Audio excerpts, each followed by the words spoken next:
Morning everyone, कैसे हो आप सब लोग। I hope you are doing well. मैं संदीप नेहरा एक बार फिर से आप सभी का स्वागत करता हूं आपके अपने यूट्यूब चैनल आईबीपीएस गाइड में। तो आज आपका डे नंबर 44 में न्यू पैटर्न बेस्ड हम डीआई डिस्कस करने वाले हैं। ये डीआई कहीं ना कहीं इंपॉर्टेंट रहेगी और ये वीडियो सेशन भी बहुत ही ज्यादा इंपॉर्टेंट रहेगी। ये न्यू पैटर्न डीआई है तो वीडियो को एंड तक देखते रहना। आपने इस तरह की डीआई में भी बहुत कम ही सोल्व की होगी। क्वेश्चन सिंपल है, डेटा सिंपल है, बस थोड़ा सा न्यू पैटर्न है क्योंकि इसमें ट्रू फॉल्स जो होते हैं ना उनका भी यूजेज हुआ है तो वो भी कहीं ना कहीं इंपॉर्टेंट रहेगा। तो चलिए देखते हैं वन बाय वन डीआई में आपको क्या क्या डेटा गिवन है। सबसे पहले देखिए आपके पास यहाँ पे एक टेबल गिवन है और कुछ आपको यहाँ पे नोट्स हैं यानी पॉइंट्स बना के इन्फॉर्मेशन गिवन है, वो आपको देखनी है क्या क्या है। तो पहले स्टार्टिंग से डेटा को उसको रीड डाउन करते हैं। यहाँ पे कह रहा है Vinay, Krishna, Shyam, Vimal and Kamal were collecting money for a charity. They collect notes in the denomination of ₹10, 20, 50 and 100। यानी यहाँ पे आपके विनय, कृष्णा, श्याम, विमल और कमल ये आपके 5 अलग अलग पर्सन है। ये किसी पर्टिकुलर चैरिटी है उसके लिए कुछ अमाउंट है वो कलेक्ट करते हैं अलग अलग, ठीक है। और इनके जो अमाउंट ये कलेक्ट करते हैं उसमें नंबर ऑफ नोट्स गिवन है यानी किस किस पार्ट में है। जैसे कि 10 रुपए का नोट है, 20 रुपए का नोट है, 50 रुपए का और 100 रुपए का है। तो इस तरह से आपको डेटा गिवन है, सारा का सारा डेटा है वो आपको इस टेबल में मेंशन है। जैसे कि विनय ने अगर आपके 10-10 रुपए के 5 नोट खरीदे यानी कि टोटल कितने हो गए 50 रुपए। इसी तरह इसने 20-20 रुपए के 2 नोट खरीदे, 2 नोट कलेक्ट किए यानी 40 रुपए। और यहाँ पे देखिए कुछ डेटा आपको मिसिंग है, वो डेटा भी हम यहाँ पे सोल्व आउट करेंगे। और इसके अलावा जो स्टार है ना, ये स्टार का मतलब क्या है कि इसने 100 रुपीज का नोट कलेक्ट नहीं किया। जैसे कृष्णा की बात करें तो यहाँ पे आपका स्टार मेंशन कर रखा है 100 रुपीज के कॉलम में, यानी कि इसके पास 100 रुपीज का नोट इसने कलेक्ट नहीं किया यानी डिनोमिनेशन इसने कलेक्ट नहीं किया, ठीक है। अब देखिए वन बाय वन देखिए। नो वन कलेक्ट 14 और मोर देन 40 नोट्स, यानी कोई भी 14 या उससे ज्यादा नोट्स कलेक्ट नहीं कर सकता, यानी मिनिमम कह सकते हैं मैक्सिमम से मैक्सिमम 30 नोट्स कलेक्ट कर सकता है, इससे ज्यादा वो नोट्स कलेक्ट नहीं कर सकता, यानी 14 और 14 से ज्यादा कलेक्ट नहीं कर सकता, ठीक है। The amount of collected by each of them was less than ₹400, ठीक है। यानी कि हर एक द्वारा जितनी भी अमाउंट कलेक्ट की जाती है, जैसे अगर मैं बात करूं विनय की, तो विनय की टोटल अमाउंट जो भी इसने कलेक्ट की वो 400 रुपए से ज्यादा नहीं होनी चाहिए, ठीक है। अब नेक्स्ट पॉइंट, विनय कलेक्ट ₹340 वाइल श्याम कलेक्ट ₹360, यानी विनय ने आपके कितने रुपए कलेक्ट किए 340 और श्याम ने 360। अगर यहाँ पे देखिए हमें पता है कि विनय ने कितने अमाउंट कलेक्ट की है, देखिए यहाँ पे मेंशन कर रखी है ना 340, यानी विनय ने अगर 340 अगर अमाउंट है वो कलेक्ट की है तो हमारे पास एक ही डेटा इसका मिसिंग है, ठीक है ना। एक 50-50 रुपीज वाला डेटा मिसिंग है, बाकी तो हमारे पास है। तो हम निकाल सकते हैं ना कि विनय ने 50 रुपए के कितने नोट कलेक्ट किए। अगर यहां से देखिए विनय की बात करते हैं तो विनय को मैं वी से डिनोट कर देता हूं। इसने 10-10 रुपए के कितने नोट खरीदे हैं 5, यानी 50 रुपए इसके पास हो गए 10-10 रुपए के नोट के। 20 रुपए के इसके पास कितने नोट थे 2 नोट थे, यानी इसके पास कितने हो गए 40 रुपए हो गए। 100 रुपए का कितना नोट था 1 नोट था, तो यानी इसके पास 100 रुपए हो गए, यानी टोटल इसके पास पहले 190 रुपए है, ठीक है। यानी 50 रुपए का नोट नहीं पता तब इसके पास 190 है। और इसने यहाँ पे क्या कर रखा है कि 340 रुपए है इसके पास टोटल। अगर टोटल 340 है, 190 ऑलरेडी आ चुके हैं, तो पीछे कितने बचे, यानी 340 में से आप क्या कर दो 190 को माइनस कर दो, तो फिर आपका कितना बच जाएगा 150, यानी 150 रुपए आपके सिर्फ 50-50 के नोट हैं। अगर 50-50 के 150 में करोगे यानी 50-50 के आपके पास कितने नोट होने चाहिए, यानी 3 नोट होने चाहिए। तो हमारे यहाँ पे डेटा कितना आ जाएगा 3 रुपीज। क्लियर है, इतना बताइए समझ आया कि नहीं। क्योंकि देखिए क्वेश्चन में जो चीजें है ना मेंशन कर रखी है वन बाय वन उसको सोल्व करना है। डेटा बिल्कुल ही सिंपल है, मैं ऑलरेडी बता चुका हूं, ठीक है। अब इसमें क्या कहा था कि श्याम है उसके पास 360 रुपए है। अगर श्याम के पास सिर्फ एक ही तो डेटा मिसिंग है 100 रुपीज वाला, ये तो आपका इसने कलेक्ट ही नहीं किया। स्टार का तो मैं ऑलरेडी बता चुका हूं, यानी इसने कोई भी 50 रुपीज का नोट कलेक्ट नहीं किया।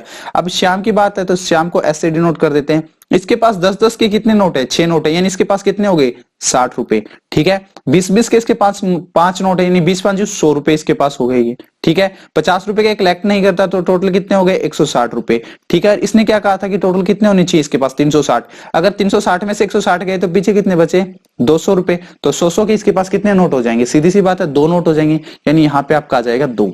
क्लियर है, समझ आया कि नहीं। तो जो भी डेटा देखिए इस तरह से आपको सोल्व करना है, बाकी इसमें कुछ नहीं है, ठीक है। चलिए अब आगे वाला पॉइंट है उसको रीड डाउन करते हैं कि आगे क्या कह रहा है कि Krishna and Vimal collect equal number of 50 rupees note. Krishna और विमल है दोनों equal number of 50 rupees note collect करता है। तो विमल अगर 2 नोट कलेक्ट करेगा तो सीधी सी बात है कृष्णा भी 2 ही करेगा, क्योंकि क्या कहा इसने इक्वल नंबर ऑफ नोट, तो मैं यहाँ पे मेंशन कर देता हूं 2 नोट, ठीक है। चलिए अब आगे क्या कह रहा है, only one of them collect more than ₹300, यानी कृष्णा या विमल में से एक ही है जिसके पास 300 रुपए से ज्यादा रुपए हैं, ठीक है। तो वो हम आगे देखेंगे, अभी हमारे पास कंप्लीट डेटा नहीं है। अब आगे क्या कह रहा है, Kamal collect 9 notes and highest amount. Kamal है वो सबसे ज्यादा 9 नोट करता है, ठीक है। उसके टोटल नंबर ऑफ नोट्स कितने हैं, 9 नोट है और हाईएस्ट अमाउंट है उसके पास, ठीक है। चलिए इसको भी एक बार साइड में रख देते हैं क्योंकि कमल का हमारे पास कंप्लीट डेटा नहीं है। तो total number of rupees 50 notes collected was 9, यानी 50 रुपए के सिर्फ टोटल 9 नोट है हमारे पास सभी के मिला के। सबसे इंपॉर्टेंट बात है किसके, सभी के मिला के। अगर सभी के मिला के हमारे पास 9 नोट है, यानी 3 है इसके पास, विनय के पास 2 है, कृष्णा के पास 3 + 2 5, श्याम के पास एक भी नहीं है, और यहाँ पे विमल के पास कितने हैं, 2, यानी 7 नोट हो गए। 3 + 2 5 + 2 7, और इसने क्या कहा था, टोटल कितने नोट हैं, 9 नोट है। तो यहाँ पे आपके पास कमल के कितने आ जाएंगे, 2 नोट आ जाएंगे, ठीक है। क्योंकि 9 कहा था तो जिसमें से विनय के पास 3 थे, कृष्णा के पास 2 थे, और यहाँ पे विमल के पास 2 थे, तो टोटल हो गए 7। 9 में से 7 क्या है, 2, तो हमें पता लग गया कमल के पास 2 नोट है। इससे पहले क्या कहा था कि कमल सबसे ज्यादा 9 नोट है कमल के पास, तो 9 यानी 3 2 5 2 7, तो यहाँ पे 10 रुपीज का कितने निकल के आएगा, 2 नोट निकल के आएगा।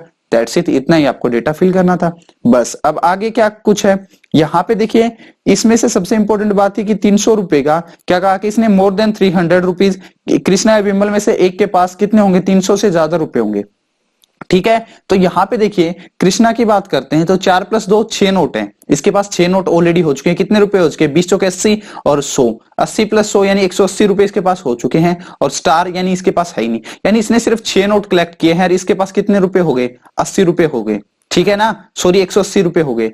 अब यहाँ पे इसके पास कितने नोट आए कि 300 से ज्यादा हो, तो यानी कि 12 नोट आए। 12 नोट अगर आ जाएंगे तो यहाँ पे टोटल नंबर ऑफ नोट्स की संख्या कितनी हो जाएगी, आपकी टोटल नंबर ऑफ नोट्स की जो संख्या हो जाएगी वो 14 से ज्यादा हो जाएगी ना, तो वो आपकी पॉसिबल नहीं है। यानी सीधी सी बात है कि 300 से ज्यादा किसके पास रुपए हैं, सिर्फ विमल के पास है। समझे कि नहीं, फिर से समझना कि यहाँ पे पास कृष्णा के पास कितने नोट हैं, 4 + 2 6 हैं, ठीक है, 6 नोट हैं और टोटल 180 रुपए हो गए। ये क्या कहा कि 300 से ज्यादा, अगर 10-10 के 300 से ज्यादा रखने हैं तो 10-10 के कितने नोट होंगे, यानी 120 तो होने चाहिए कम से कम, 12 नोट तो होने चाहिए कम से कम, 12 नोट होंगे तो वो 14 से ज्यादा हो जाएंगे, यानी कि कृष्णा के पास है ही नहीं, विमल के पास है, ठीक है। ये डेटा आपके पास मेंशन था। अब आपको क्वेश्चन सोल्व करना है, चलें क्वेश्चन की तरफ। ये सारे के सारे डेटा मैंने आगे लिख रखा है, इसके अलावा अमाउंट भी जो टोटल है, मान लीजिए कि विनय की टोटल अमाउंट कितनी बनती है, जैसे कि 10 × 5 = 50, 20 दूनी 40, 50 + 40 90, 150 और 100, यानी कि आपकी टोटल जो अमाउंट बनती है विनय की वो बनेगी 340। तो ये सारी की सारी मैंने आगे मेंशन कर रखी है, वो आपको टेंशन लेने की जरूरत नहीं है। चलिए आपका कंप्लीट डेटा है ना यहाँ पे कि किसके पास कितना डेटा कलेक्ट हुआ था, ये ऑलरेडी हम सोल्व कर चुके थे। यानी ये वाला ब्लैंक हमारा खाली था, ये वाला खाली था, ये वाला आप पीछे देख सकते हो, बाकी आपका एज इट इज है। यहाँ पे मैंने सिर्फ नंबर ऑफ नोट्स ऐड कर दिए कि कितने नंबर ऑफ नोट है किसी भी पर्टिकुलर पर्सन के पास। चलिए अब 1 बाय 1 इसको सोल्व करते हैं। आपसे क्या क्या पूछा है, क्वेश्चन नंबर फर्स्ट में क्या कह रहा है, which of the following statement is और आर डेफिनेटली ट्रू, यानी कंप्लीटली डेफिनेटली ट्रू होगा वो आपको बताना है। तो फर्स्ट स्टेटमेंट क्या कह रहा है, the total money collected by them was ₹1670, यानी कि टोटल मनी कलेक्ट होती है वो है 1670 रुपए, ठीक है। तो हम ये निकाल नहीं सकते, क्यों नहीं निकाल सकते, क्योंकि हमें ना ही ये पता कि आपके पास कृष्णा के पास कितनी अमाउंट है, ना ही हमें ये पता कि विमल के पास कितनी अमाउंट है, तो कैसे निकालेंगे। तो ये आपके पास डेटा कंप्लीट नहीं है, तो दैट्स मीन हम पहले इसको कर देंगे फॉल्स, यानी ये आपका पहला हो गया गलत। अब सेकंड को देखिए, कमल कलेक्ट मोर देन ₹300, कमल हम 300 से ज्यादा रुपए कलेक्ट करता है, बिल्कुल नहीं करता, ये तो ऑलरेडी मैं आपको अभी भी जस्ट है, ये आपको मैं बता चुका था, ठीक है ना। सॉरी आपका कमल का पूछा है तो ये 380 है, तो बिल्कुल कलेक्ट करता, दैट्स मीन कि आपका ट्रू हो जाएगा, क्योंकि इसने कमल का कहा ना, तो कमल का हम ऑलरेडी पहले भी निकाल चुके थे, आपका मेंशन भी था, तो 380 रुपीज हो जाएगा। चलिए अब इसके बाद क्या कहता है, Krishna collect the least amount, ठीक है, कृष्णा कम से कम कितनी अमाउंट है, तो वो हम कैसे बता पाएंगे, क्योंकि हमारे पास डेटा कंप्लीट नहीं है, यानी ये वाला ब्लैंक नहीं है, तो दैट्स मीन ये आपका गलत हो जाएगा। यानी हम बता ही नहीं सकते कि कौन सा यहाँ पे कितने अमाउंट कलेक्ट कर रहा है, तो हम क्या कहेंगे, सिर्फ कौन सा सही है, ओनली सेकंड, यानी ऑप्शन नंबर सी आपका राइट आंसर रहेगा। तो क्वेश्चन इजी है, ये सबसे इजी लेवल का रखा गया है, क्योंकि जो न्यू पैटर्न डीआई है ना, वो इस तरह से आ सकती है आपके पास, आगे आपके पास सीआईएसआई बेस्ड भी आ सकता है, उसमें ट्रू फॉल्स करके भी इस तरह से आपसे एग्जामिनर पूछ सकता है। चलिए क्लियर है कि नहीं। सेकंड क्वेश्चन देखिए, सेकंड क्वेश्चन में कह रहा है कि how many rupees 10 notes collected by Krishna, यानी कृष्णा के द्वारा 10-10 रुपए के कितने नोट हैं वो कलेक्ट किए गए हैं। अब सबसे पहले दोनों आपके स्टेटमेंट है उनको देखना पड़ेगा, यानी कह सकते हैं डेटा सफिशिएंसी का क्वेश्चन है, ओरली भी सोल्व कर सकते हैं और वैसे भी। अब रेशियो देखा अमाउंट का जो कलेक्टेड करता कृष्णा और श्याम, वो है 25:36।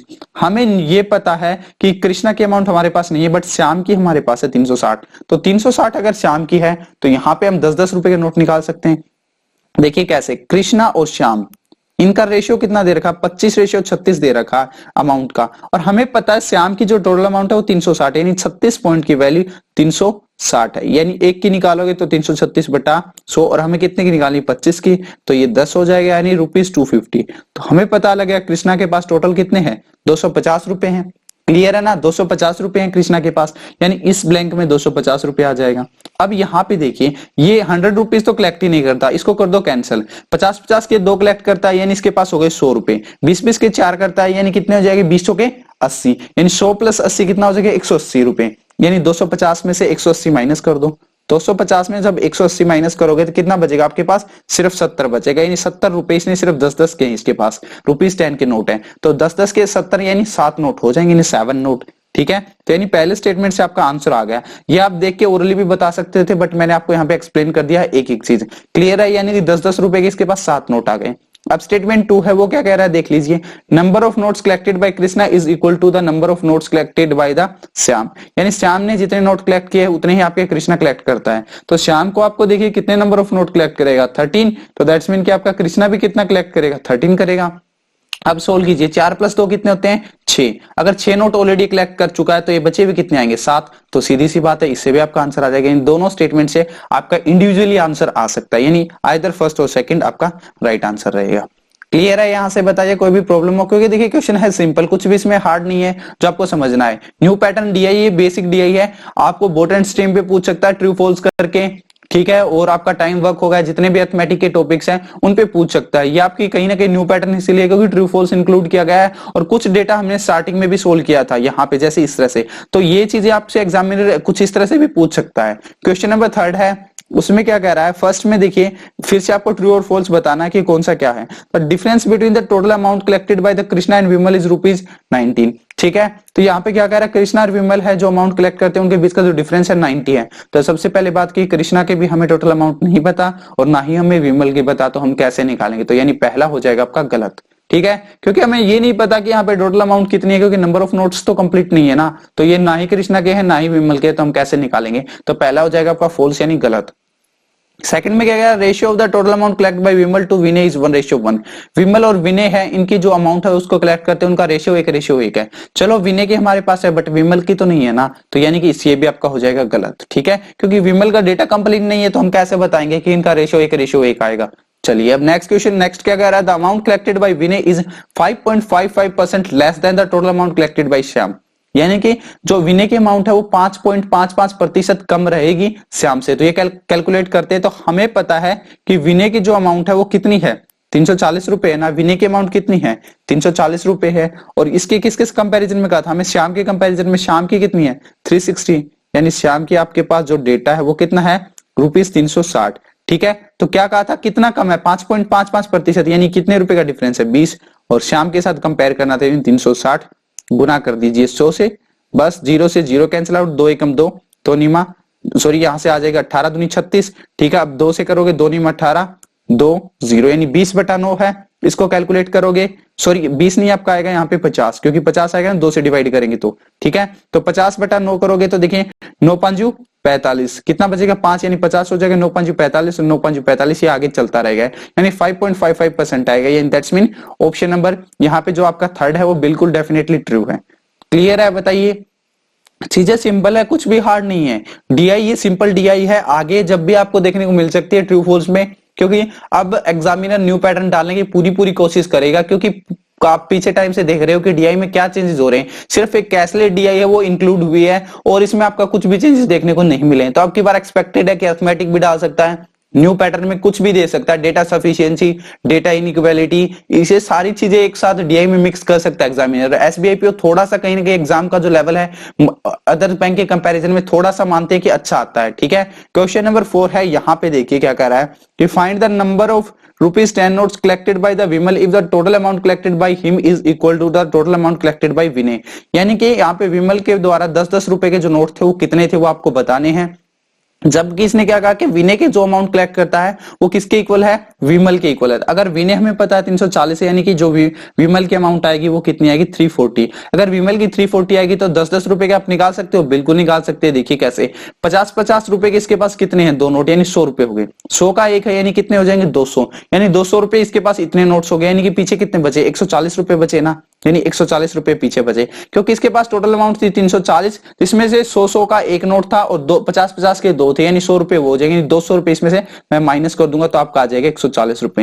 यानी 140 रुपए किस किस के नोट हैं, 10 और 20 के नोट हैं। अब 10 और 20 में कॉम्बिनेशन कैसे बनेगा ये ध्यान देखना। देखिए 2 + 1 3 नोट तो ऑलरेडी आ चुके हैं, 3 नोट तो आ चुके हैं। हमें क्वेश्चन के स्टार्टिंग में क्या कहा था, किसी के पास 14 या उससे ज्यादा नोट नहीं होनी चाहिए, ठीक है। यानी 14 नहीं हो सकते तो 13 तो हो सकते हैं ना, पॉसिबिलिटी लेके करेंगे हम यहाँ पे। मैंने मान लिया कि 13 नोट्स हैं, ठीक है। टोटल कितने हैं 13 नोट हैं, 13 नोट है। अब हमें खुद को डिवाइड यहाँ पे डिवाइड करना पड़ेगा कि क्या क्या पॉसिबिलिटी बन सकती है। अगर 13 नोट्स बनेंगे तो 10 के कितने बन सकते हैं, 20 के कितने बन सकते हैं, कि ताकि जो टोटल अमाउंट है वो 140 रुपए बने, ठीक है ना। ये खुद से आपको डिसाइड करना पड़ेगा कि 10 रुपए के कितने हो सकते हैं, 20 के कितने हो सकते हैं। ये सिर्फ आपकी पॉसिबिलिटीज आपको बनानी पड़ेंगी। अब देखिए टोटल थे 13 नोट्स, क्लियर है। हम मानना कि हमने हमारे पास टोटल 13 नोट है, जिसमें से 3 नोट तो हमें पता है कि 2 50-50 के हैं, 1 100 का है, तो इन 3 इसमें से मैं माइनस कर दूंगा, यानी पीछे बचे 10 नोट। यानी 10 नोट को अब आपको डिवाइड करना है 140 रुपए में, कि 140 रुपए के ऐसे हमें नोट्स बनाने हैं कि जिसमें से 20 का इतना आए, 10 का इक्वल आए, बट 13 से ज्यादा नोट नहीं होनी चाहिए, 10 नोट ही होने चाहिए यहाँ पे, ठीक है। क्योंकि टोटल हमने मैक्सिमम से मैक्सिमम माना है कि 13 नोट, जिसमें से 3 हमारे पास ऑलरेडी आ चुके हैं, तो पीछे बचे 10। अब 10 को आपको डिवाइड करेंगे तो मैं मान लेता हूं यहाँ पे, देखिए आपको अलग अलग खुद से अपनी पॉसिबिलिटीज बनानी पड़ेगी। मैं मान लेता हूँ 20-20 के यहाँ पे 4 नोट हो सकते हैं, तो 20 का कितना हो जाएगा 80, और 10-10 के मैं मान लेता हूँ 6 नोट, तो 10 का 60, यानी आपका 140 बन जाएगा, ठीक है। तो 10-10 के कितने हो गए 6 नोट, यानी ऑप्शन नंबर डी आपका राइट आंसर हो जाएगा। देखिए पॉसिबिलिटीज आपको बनानी पड़ेंगी क्योंकि हमारे पास और कोई ऑप्शन नहीं है, डेटा कंप्लीट नहीं है हमारे पास, ठीक है। क्लियर है, चलिए ये है क्वेश्चन नंबर 5 डेटा इनइक्वालिटी का। इसको सोल्व कीजिए खुद से, क्योंकि ये क्वेश्चन थोड़ा सा अच्छा लेवल का क्वेश्चन है, इसलिए आपको एंड में रखा गया है ताकि आप थोड़ा सा समझ पाओ कि इन चीजों को है क्या एक्चुअल में। और बाकी मैं कहूं ज्यादा हार्ड नहीं थी ये, ज्यादा हार्ड डीआई नहीं थी, इजी टू मॉडरेट में काउंट करेंगे, प्री एग्जाम की कह सकते हैं। ये चीजें सिंपल हैं। यहाँ पे सिर्फ बताने का तरीका ये था कि आपसे एग्जामिनर आगे आने वाले टाइम में ट्रू/फॉल्स ये चीजें पूछ सकता है। इसके अलावा देखिए अपने आप को प्रिपेयर रखिए कि डेटा सफिशिएंसी टाइप के क्वेश्चंस है वो डीआई में एग्जामिनर दे। डेटा इनइक्वालिटी है वो भी आपको देखने को मिल सकती है, जैसा कि ये है, क्योंकि क्वांटिटी 1 क्वांटिटी 2 ये टाइप के क्वेश्चंस पहले अलग से पूछता था एग्जामिनर, अब हो सकता है पॉसिबिलिटी है किसी में डाल दे। और एक वेराइटीज नहीं है आपके पास, डीआई में वेराइटीज नहीं है, तो एक्सपेक्टेड रहता है कि आप एग्जामिनर कुछ भी डाल सकता है। तो हम उसके अकॉर्डिंग प्रिपेयर कर रहे हैं। अगर वीडियो अच्छा लगा तो प्लीज लाइक जरूर कर देना, और जितने भी डाउट है वो बताइए, और क्वेश्चन नंबर 5 का भी आंसर कमेंट सेक्शन में जरूर शेयर करना। और जितने भी फेसबुक व्हाट्सएप के आपके पास सोशल हैंडल हैं उसमें भी वीडियो को शेयर करते रहिएगा, ताकि मैक्सिमम से मैक्सिमम स्टूडेंट तक ये वीडियो पहुंच पाए। तो आज के लिए इतना ही, मिलते हैं नेक्स्ट वीडियो में, तब तक के लिए thank you, have a good day.